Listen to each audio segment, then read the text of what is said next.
मैं 1 महीने से रोज 50 रुपए की दवाई ले रहा हूँ, पर कोई फायदा नहीं हुआ। कोई बात नहीं भाई साहब, कोई बात नहीं। कल से मैं तुम्हें 40 रुपए की दवाई दूंगा, 10 रुपए का फायदा होगा। ठीक है, पर डॉक्टर साहब एक बात बताओ, मेरे को तो खांसी थी, फिर आपने मोशन लगने वाली दवाई क्यों दे दी? वो इसलिए तू अब खांसने से पहले 100 बार सोचेगा। ठीक है डॉक्टर साहब, मेरे इस मोटे पेट का कुछ करो। इसका तो सिर्फ एक ही इलाज है। वो क्या डॉक्टर साहब? तुम रोज सुबह 2 ही रोटियां खाया करो।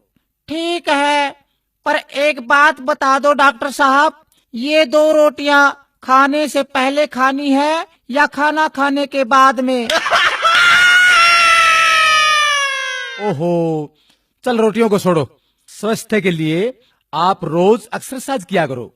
डॉक्टर साहब, मैं रोज फुटबॉल खेलता हूँ, क्रिकेट और टेनिस भी खेलता हूँ। अच्छा ये बताओ, तुम रोज कितनी देर खेलते हो? जब तक मोबाइल की बैटरी खत्म नहीं हो जाती। ओहो, बड़े मूर्ख हो यार, तुम तो पागल हो गए हो। कैसे हुए? मैंने एक विधवा से शादी की, उसकी जवान बेटी से मेरे बाप ने शादी की, तो मेरी वो बेटी मेरी माँ बन गई। उसके घर बेटी हुई तो वह मेरी बहन हुई, मगर मैं उसकी नानी का शौहर था, इसलिए वह मेरी नवासी भी हुई।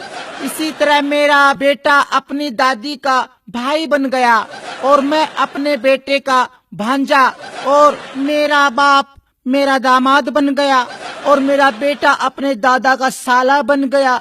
और अबे चुप कर, मुझे भी पागल करेगा क्या? लो ये मैं दवाई लिखता हूँ। डॉक्टर साहब दवाई जरूर लिखो, लेकिन कड़वी मत लिखना। अरे चुप कर बैठ।